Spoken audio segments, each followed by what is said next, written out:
Question देखो, a wave is moving, कौन सी wave है? प्रोग्रेसिव है, स्टेशनरी नहीं है, स्टैंडिंग वेव नहीं है। A wave is moving, moving का मतलब फैक्ट है कि ये प्रोग्रेसिव है। तो प्रोग्रेसिव के अंदर फेज डिफरेंस का कॉन्सेप्ट डिफरेंस है, फेज डिफरेंस का कॉन्सेप्ट डिफरेंट है प्रोग्रेसिव वेव के अंदर। इसको हम ट्रेवलिंग वेव भी कहते हैं। कैसे डिफरेंट है? मैंने आपको बताया था, अज्यूम कीजिए ये कारपेट है, ठीक है, ये एक कारपेट है, इसके अंदर यहाँ पे जेरी मौजूद है, और टॉम एंड जेरी में जैसे कार्टून में याद है ना, कारपेट के नीचे से जेरी जा रहा होता है। सो वो जैसे जैसे आगे बढ़ेगा वैसे वैसे ये वाला पार्ट ऊपर जाएगा और ये वाला पार्ट नीचे आएगा। ठीक है, फिर बता देता हूं, ये कारपेट है, ये कारपेट के नीचे जेरी है, ठीक है, जेरी राइट साइड पे जाएगा, जैसे जैसे राइट साइड पे जाएगा ये सारा हिस्सा ऊपर उठेगा और ये सारा हिस्सा नीचे जाएगा। तो these all are called rising peaks, these all are called falling peaks। Clear है? समझ आई नहीं आई? जी भाई, जहाज तो नहीं घूम रहा? तो उस हिसाब से बात करेंगे। अब आप इधर देखिए कि वेव की डायरेक्शन राइट साइड पर है। बेटे समझ में आ रहा है नहीं आ रहा? नहीं आ रहा तो मुझे बताओ, मैं फिर बता दूंगा। जी, मैक्सिकन वेव याद है? Yes, sir. मैक्सिकन वेव में क्या होता था कि नीचे ये लोग खड़े हो रहे होते थे, तो अगर वेव लेफ्ट से राइट जाती थी तो लोग, इसलिए कह रहा हूं कि जिसने पिछली क्लासेस मिस की हैं पहले पिछली क्लासेस के लेक्चर जाके देखे, वरना प्रॉब्लम आएगी। सो मैक्सिकन वेव में लोग खड़े हो रहे होते थे, तो लोग ऐसे इस पॉइंट से ऊपर खड़े हो रहे हैं, ऊपर जा रहे हैं, ऊपर जा रहे हैं, और इस पॉइंट के लोग नीचे आ रहे हैं, नीचे आ रहे हैं, नीचे आ रहे हैं। ये सीन था, याद है नहीं याद है? अगर Yes. मैक्सिकन वेव लेफ्ट से राइट की तरफ जा रही है तो इसका मतलब जी अपवर्ड जाएगा, एफ डाउनवर्ड आएगा। अगर ये लेफ्ट से राइट जाती है, moving wave, travelling wave, progressive wave. सब देखिए क्या कौन सा है, ठीक है। Which of the table describe the movement of F and G as one complete wave passes? Yes, sir. See, C में क्या होगा? जी क्या करेगा? G will go up, then up. जी समझिए, जी सबसे पहले अपवर्ड जाएगा, सुनिएगा, जी सबसे पहले अपवर्ड जाएगा, टॉप पर आएगा, स्टैंडिंग वेव है ये, तो ये चीज यहां शिफ्ट हो जाएगी, जी वाली पोजीशन में ऐसे हो जाएगी। तो जी सबसे पहले टॉप पर आएगा, उसके बाद ठहरेगा, रुकेगा, उसके बाद फिर डाउनवर्ड जाएगा, और डाउनवर्ड जाने के बाद फिर अपवर्ड जाके आएगा इस पोजीशन के ऊपर। क्लियर है? पहले जी को क्लियर करो। जी समझ में आया आप लोग को? ठीक है, जी कहाँ जा रहा है? ऊपर जा रहा है ना, ऊपर जा रहा है, टॉप तक पहुंचेगा नहीं पहुंचेगा? जी यहां से यहां तक पहुंचेगा, टॉप पे तो जाएगा, टॉप पे जाके जी रुकेगा, फिर डाउनवर्ड आएगा नीचे, फिर डाउनवर्ड आएगा नीचे, फिर वापस अपवर्ड आएगा ऊपर, इस पोजीशन पे एक साइकिल कंप्लीट करेगा। क्लियर है?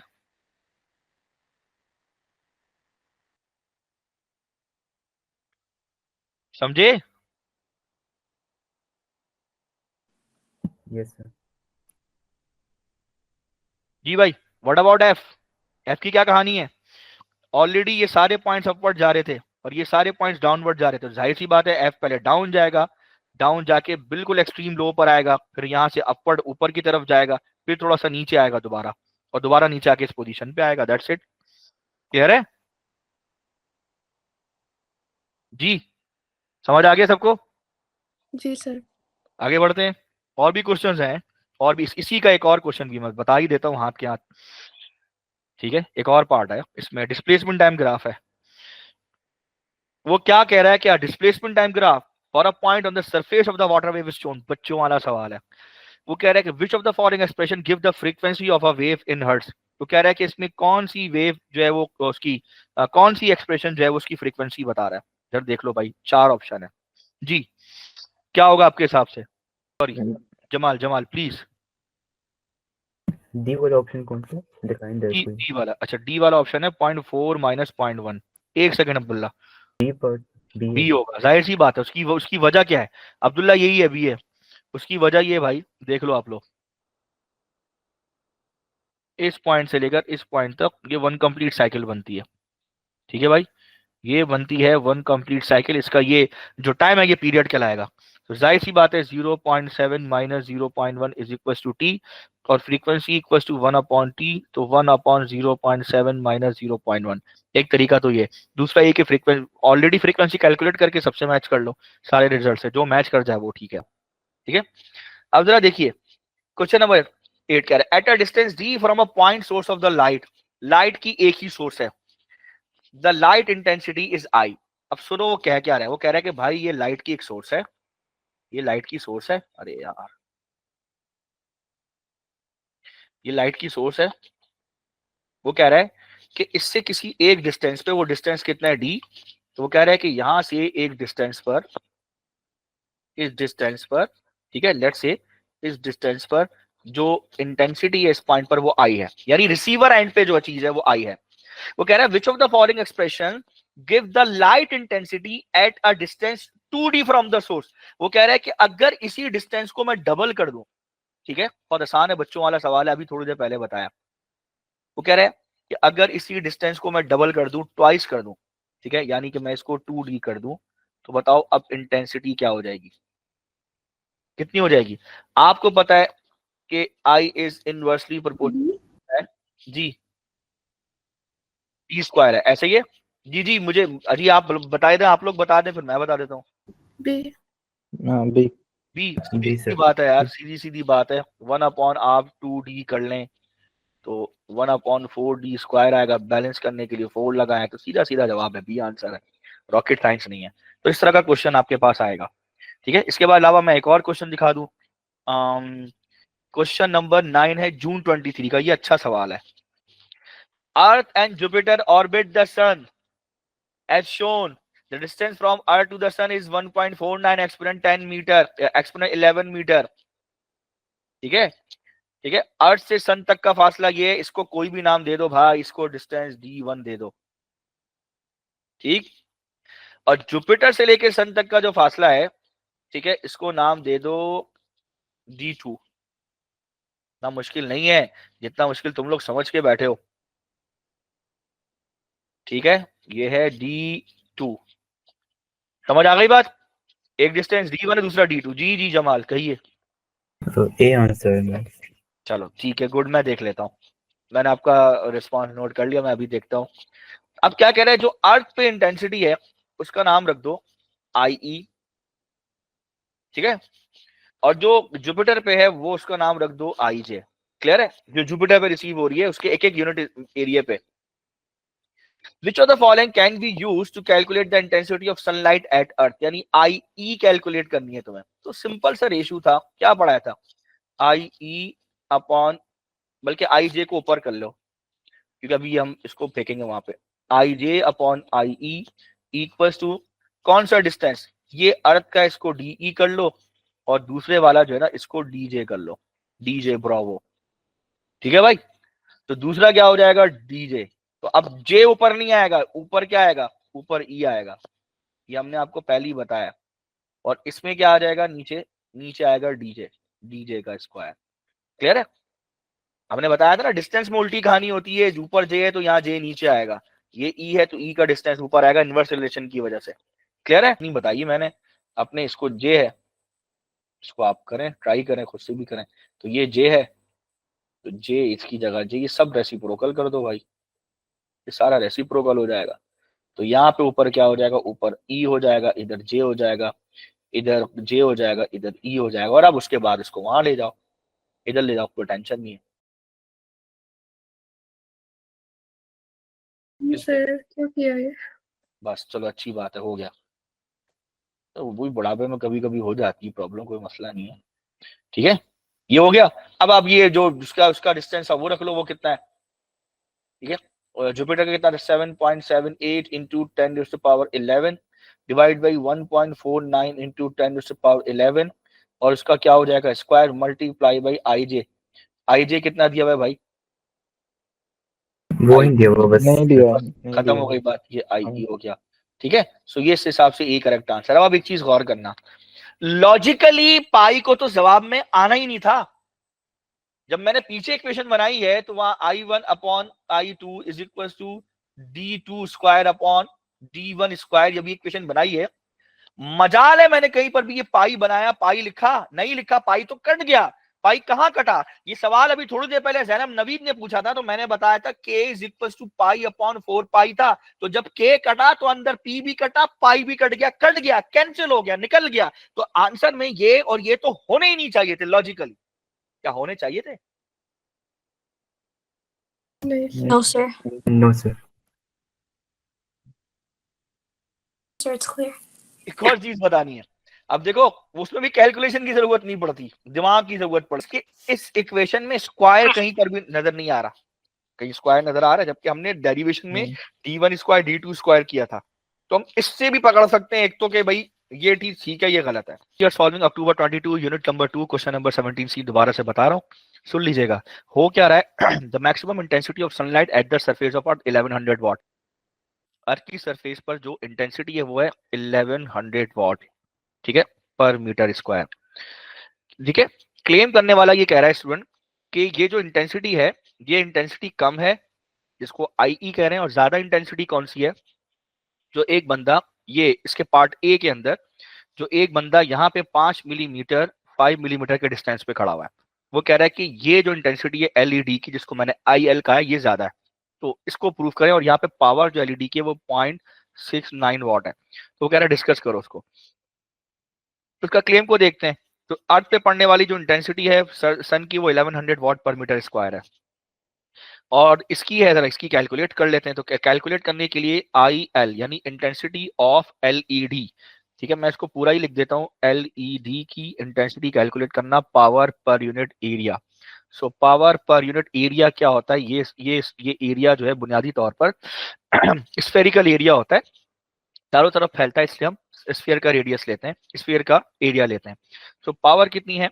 मेरे ख्याल में 0.69 वॉट है, और डिवाइड में 4 पाई और 5 है, तो 5 एक्सपोनेंट -3 का स्क्वायर हो जाएगा। कोई मुझे आंसर बताए।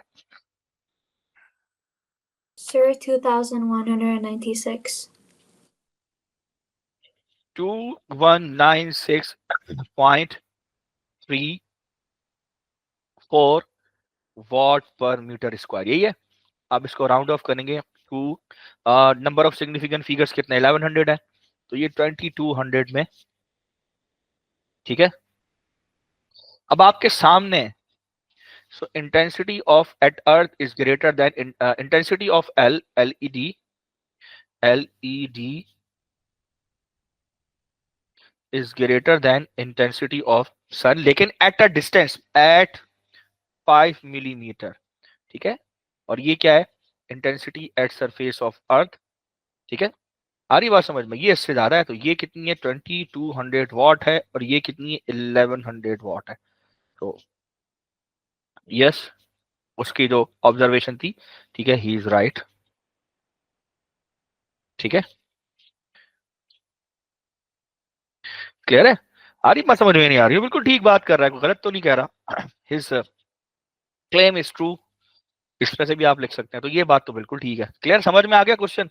अब एक क्वेश्चन आप लोगों ने खुद करना है भाई, ये वाला, ठीक है भाई।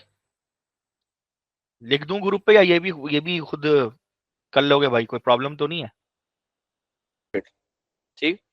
सो है क्या? Solar cell of area 6.4 centimetre square, उसका एरिया दिया हुआ है, ठीक है, 6.4 सेंटीमीटर स्क्वायर, ठीक।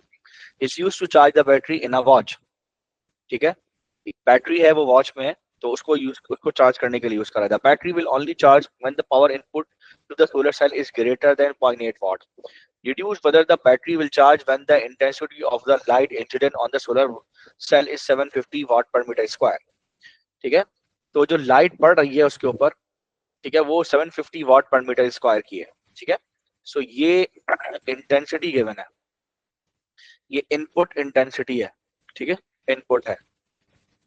और आउटपुट वो होगी, जाहिर सी बात है, जो सोलर सेल जो है वो आगे प्रोवाइड करेगा। तो वही कह रहा है कि the battery will only charge when the power input to the solar cell. देखें, इसको समझें, होता क्या, मैं आसान करके आपको बताता हूँ। Reduce whether the battery will charge when the intensity of the light incident on the solar cell is 750 watt per meter square. Clear? आओ जरा करके देख लेते हैं। सबसे पहले हमने क्या करना पड़ेगा, हम उसके एरिया से और उसकी इंटेंसिटी से हम उसकी पावर निकाल सकते हैं। सो पावर आउट निकाल लो। सीन क्या है कि यहाँ पर मुझे जाहिर सी बात है पावर पता करवानी है, तो पावर करने के लिए मैं क्या करूंगा, power is equal to intensity multiply by area. ठीक है, इंटेंसिटी कितनी है मेरे पास, उसने इंटेंसिटी कितनी बताई है 750 मल्टीप्लाई बाई एरिया। एरिया कितना दिया हुआ है 6.4। अब 6.4 है, लेकिन यार ये 6.4 सेंटीमीटर स्क्वायर में 6.4। अब देखो 1 सेंटीमीटर स्क्वायर को मीटर स्क्वायर में कन्वर्ट करना है। ठीक है, 1 सेंटीमीटर स्क्वायर को मीटर स्क्वायर में कन्वर्ट करना है। तो देखो सेंटी की जगह मैं क्या लिखूंगा 1 इंटू 10⁻⁻², और स्क्वायर है तो मल्टीप्लाई बाय 2 कर दूंगा, तो ये मीटर स्क्वायर में कन्वर्ट हो जाएगा। 1 इंटू 10⁻⁻4 मीटर स्क्वायर हो जाएगा। आ रही बात समझ में? So multiply by 1 into 10⁻⁻4 metre square. अब जरा बताओ कितनी पावर आ गई, पावर कितनी आ रही, कोई मुझे बताएगा?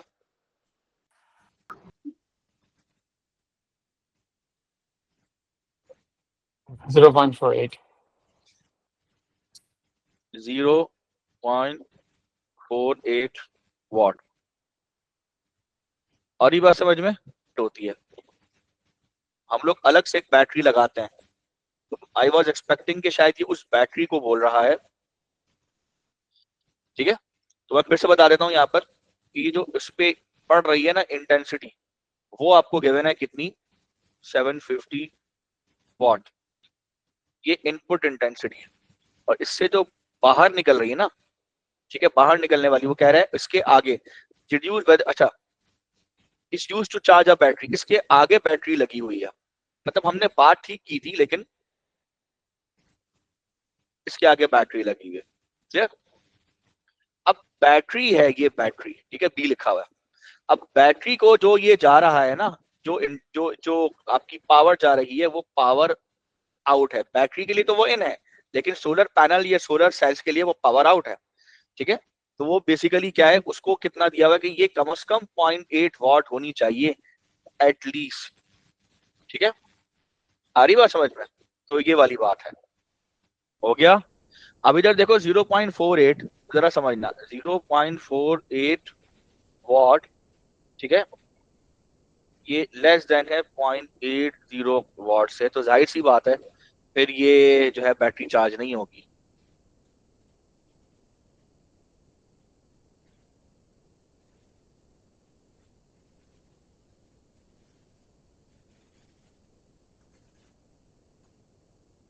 विच of the following describe light intensity? बहुत अच्छा क्वेश्चन है। वो कह रहा है कि इसमें से विच of the following describe light intensity? The energy of the light incident on the surface per unit area. ठीक है, देखो भाई एनर्जी ऑफ द लाइट तो नहीं होता, इंटेंसिटी में power per unit area. Power को तोड़ो तो energy transfer per unit time per unit area. So मेरे हिसाब से अगर उसको लिखना चाहिए था एनर्जी की टर्म में, तो यही लिखना चाहिए था, energy transfer per unit time per unit area, ऐसे लिखना चाहिए था। उसने नहीं लिखा, या ये लिखता पावर पर यूनिट एरिया, तो उसने ये गलत लिखा है। आ रही बात समझ में नहीं आ रही बच्चों? जी समझ आया, उसने गलत लिखा है, तो इस हिसाब से जो है ये पहला आंसर गलत हो जाएगा। The power of the light incident on the surface on a surface per unit area. जी बिल्कुल ठीक है ये। The total energy output of the light source, नहीं।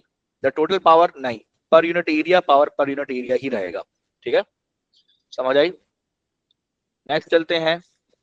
Eight a distance d from a point source of the light intensity is I. Which of the following expression give the light intensity at a distance 2d from the source?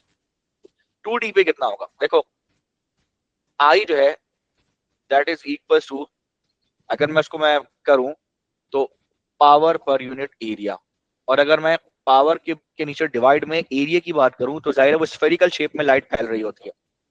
अगर आपको याद हो तो मैंने आपको समझाया था। ठीक है, इस तरह से लाइट हर तरफ फैल रही होती है, तो उस हिसाब से चूंकि लाइट हर तरफ फैल रही होती है तो वो स्फेरिकल शेप होता है। स्फेरिकल शेप की वजह से नीचे 4 पाई और डी स्क्वायर कर देते हैं हम लोग। D is basically the radius, the distance from the centre. सही है भाई? अब उसने क्या किया कि अगर मैं डिस्टेंस को 2d कर दूं तो क्या, इसमें पहले तो एक चीज देखो, पावर अपॉन 4 पाई है, तो I is inversely proportional to d square. So I, तो 1 अपॉन डी की जगह आप क्या करोगे भाई, 2d का स्क्वायर कर दोगे, क्योंकि डिस्टेंस इसने ट्वाइस कर दिया। तो जब 2d करोगे तो 2d का स्क्वायर क्या बनता है भाई, नीचे 4 बनता है। तो बैलेंस करने के लिए आपको यहाँ पर भी 4 लगाना पड़ेगा, ठीक है, लेफ्ट साइड पे। सो इंटेंसिटी 1/4 हो जाएगी, बी उसका करेक्ट आंसर होगा। समझ आ रही है बात या नहीं आ रही है? क्लियर है? A solar cell array is placed on the roof of a house is shown. ठीक है, ये रखा हुआ एरे कहते हैं, इस तरह का जो कॉम्बिनेशन है इसको हम एरे बोल रहे हैं। ठीक है, the area of the solar cells array is 8.7 metre square. ठीक है, ये एरिया है। The roof of the house slopes at an angle of 60 degree to the horizontal. ठीक है, when the intensity of the radiation from the sun perpendicular to the surface, कह रहा है कि the earth is 1 point, कह रहा है कि the intensity of the radiation of the sun perpendicular to the surface of the earth is 1.1 kilowatt per meter square। इसकी जो input intensity है वो है 1.1 यानी तकरीबन 1100, so 1100 kilowatt per metre square है, ये इनपुट इंटेंसिटी है। और वो कह रहा है कि the output of the solar cell array is 5.4, और वो कह रहा है कि इस आउटपुट इससे जो वायर से जो समझे जो एनर्जी निकल रही है उसकी पावर भी नहीं बल्कि उसकी एनर्जी दी हुई है। उसकी एनर्जी आउटपुट दी हुई है, वो कितनी दी हुई है, 5.4 इंटू 10⁻⁶ जूल पर आवर। अच्छा ठीक है, दी हुई तो पावर ही है लेकिन पर आवर दी है, आप कैलकुलेट कर लो, पर सेकंड कर लो तो पावर में आ जाएगी। ठीक है, तो मैं इसको हटा के पावर ही कर देता हूं। ठीक है, तो ये पावर है लेकिन ये आउटपुट है। ठीक है, पर आवर में, तो इसको मैं कन्वर्ट कर देता हूं, डिवाइडेड बाई 3600 सेकेंड। बताएं क्या होगा, 50, इसको 5.4 को इसको डिवाइड करो 36 से, कितना, 5.4 exponent 6 divide by 1500। So output power हो गई 1500 वाट। क्लियर, जिससे बाहर निकल रही है, और जाने वाली इंटेंसिटी पता है। और क्या पता है आपको, और कुछ भी नहीं पता, एफिशिएंसी पूछ रहा है, चलो कर लेते हैं। अब यहाँ पावर है तो सबसे पहले ये इनपुट इंटेंसिटी से इनपुट पावर निकालते हैं। ठीक है, ताकि दोनों के यूनिट सेम आए। सबसे पहले हमने क्या निकालना होगा, इनपुट पावर। इनपुट पावर क्यों, ताकि इनपुट पावर और आउटपुट पावर दोनों का यूनिट सेम हो जाए, मतलब दोनों की फिजिकल क्वांटिटी सेम हो जाए, फिर एफिशिएंसी निकालेंगे। सबसे पहले क्या निकालना है, इनपुट पावर। उसके लिए क्या होगा, intensity multiply by area. Intensity भी इनपुट वाली, इंटेंसिटी कितनी है, 1100 kilowatt per metre square, multiply by area कितना है, एरिया है आपका 8.7 मीटर स्क्वायर। ठीक है, मीटर स्क्वायर से मीटर स्क्वायर कैंसिल करें।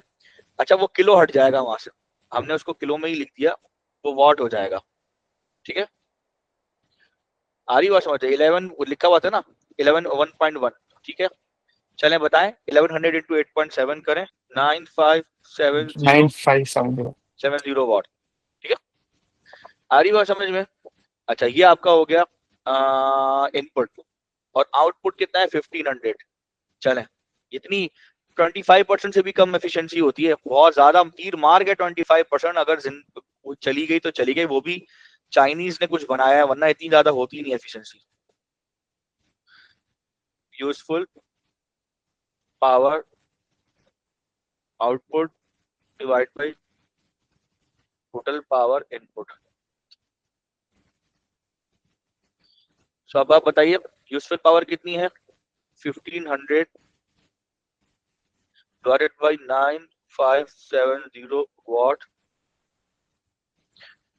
Multiply by 100। वाट से वाट कैंसिल, जीरो से जीरो कैंसिल। जरा सॉल्व करिए, बताइए क्या बन रहा है। 15.67। 15.6%। समझ आ रही बात? मुझे तो गड़बड़ लग रही है, मैं आपकी कैलकुलेट कर लेता हूं। अच्छा ठीक है, perpendicular to surface of the, नहीं नहीं नहीं नहीं नहीं, एक गलती और है, एक गलती और है भाई। ये सरफेस, ये इंसिडेंट ऐसे नहीं पड़ रही, ये रेज है ना, इस पे ऐसे पड़ रही है, जरा देखना। वो अर्थ पे परपेंडिकुलर है, हमने वो चीज नोट नहीं की, वो ऐसे पड़ रही है यूं, अर्थ नीचे है, अर्थ यूं है, यूं, ये ऐसे पड़ रही है दोनों रेस यूं, ऐसे पड़ रही है। इसका मतलब इस सोलर पैनल पे भी ऐसे पड़ेगी। तो हमें इस तरह से तो नहीं चाहिए होता, हमें तो वो वाला पार्ट चाहिए होता है जो परपेंडिकुलर होता है, तो हमें इसका ये वाला परपेंडिकुलर वाला पार्ट चाहिए होगा। समझ में आ रही बात? ये रेडिएशन यूं पड़ रही है और हमें पार्ट ये वाला चाहिए होगा, परपेंडिकुलर वाला पार्ट। समझे नहीं समझे? तो यहां से एक ट्राइंगल बना लो भाई, ठीक है, और ट्राइंगल बना के भाई ये देख लो कि यहाँ से ये एंगल कितना है, ये 60 डिग्री होगा, तो भाई ऊपर से ये 60 डिग्री होगा, और ये वाला फैक्टर जो है इसका कॉस बनेगा। आ रही बात समझ में? ठीक है, तो अगर ये 60 डिग्री है तो ऊपर वाला ये वाला भी 60 डिग्री होगा, ठीक है। और अगर ये आने वाली आपकी लेट से इंटेंसिटी कुछ भी है, उसने कहा ना कि 1100 वॉट है, सो 1100 वॉट का जब ये वाला पार्ट निकालोगे, ये वाला पार्ट मैं इधर भी बता देता हूँ, देखो इधर देखो, इधर देखो और इधर देखो, ठीक है, ये हो गया थीटा, ये बन गया 90 डिग्री, तो ये आपका हो गया अपोजिट, ये हो गया आपका एडजेसेंट, ये हो गया आपका हाइपोटेनस, हाइपोटेनस है 1100 वॉट। क्लियर? सो मुझे ये वाला पार्ट चाहिए जो परपेंडिकुलर है, एडजेसेंट चाहिए, ठीक है। सो अब एडजेसेंट चाहिए तो जाहिर सी बात है ये आपका एडजेसेंट है, ठीक है, फिर से बता देता हूँ, ठीक है, ठीक है, इधर देखो ये थीटा है, ठीक है, और ये सामने क्या है, ये सामने आपका अपोजिट है, ये 90 डिग्री है, ये आपका एडजेसेंट है, और ये आपका क्या हो गया, इनपुट पावर हो गई जो कि कितनी थी, 1100 वॉट। तो मुझे तो ये वाला पार्ट चाहिए जो कि डायरेक्टली गिर रहा है इसके ऊपर, डायरेक्टली इसके ऊपर गिर रहा है, मुझे ये वाला पार्ट चाहिए, ठीक है। सो इस एडजेसेंट को निकालना है। सो इस एडजेसेंट को मैं कैसे निकालूंगा, तो भाई ये है हाइपोटेनस, तो हाइपोटेनस और एडजेसेंट का रेशियो बनता है कॉस।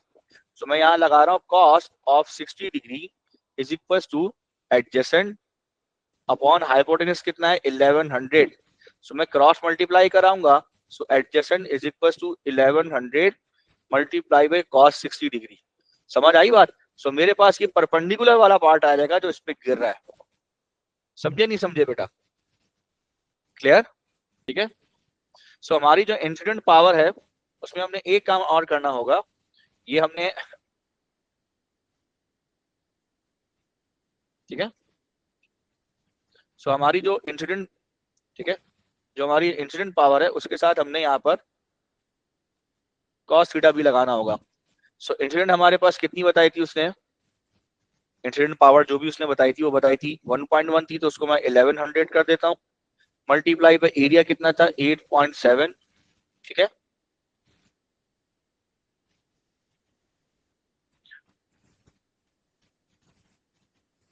Metre square.